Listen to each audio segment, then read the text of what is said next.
Franck Dubien, bonjour. Merci d'être intervenu chez Aircom Santé. Alors au quotidien, la communication est un élément constitutif important de votre fonction de directeur de l'Agence régionale de santé Provence-Alpes-Côte d'Azur. En synthèse, quelles sont selon vous les clés d'une communication réussie en santé ? D'abord, la santé, c'est la première préoccupation des Français.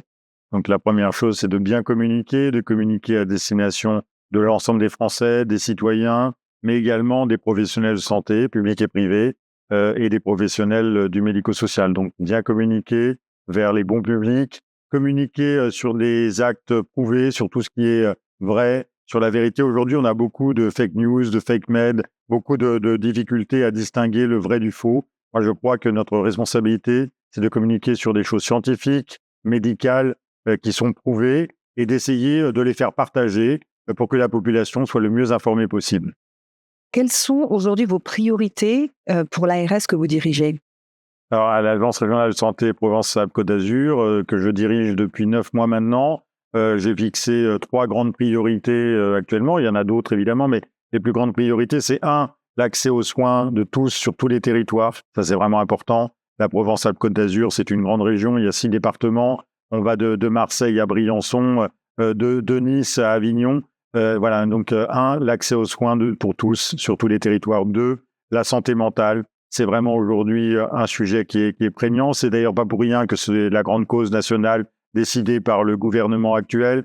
Et c'est une bonne chose parce qu'il faut s'emparer du sujet de la santé mentale, de la psychiatrie, de la pédopsychiatrie. On le sait, de plus en plus de nos concitoyens ont des difficultés, notamment les enfants, les adolescents, les jeunes adultes. On voit qu'il y a des vraies difficultés dans notre pays. Il faut se réemparer de ce sujet. 3, c'est la prévention et la promotion de la santé.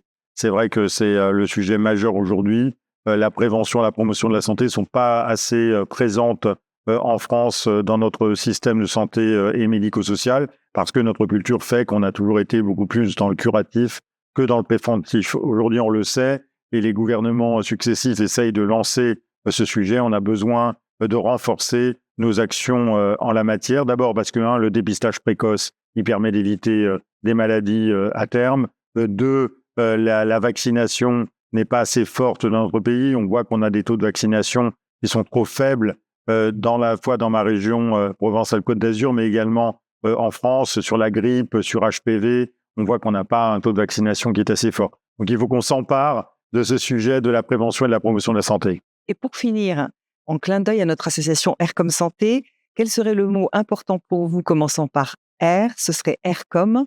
R comme région, R comme résilience, R comme réussite. La région, je l'ai dit, c'est parce qu'il faut travailler sur les territoires et ça, c'est vraiment le plus important. La résilience, parce que c'est ce qui va contribuer à notre bonheur collectif et à la sérénité de chacun. Et la réussite, parce que moi, je veux que les politiques publiques que nous menons en matière de santé et médico-sociale, eh bien qu'elles réussissent. Merci beaucoup. Merci à vous.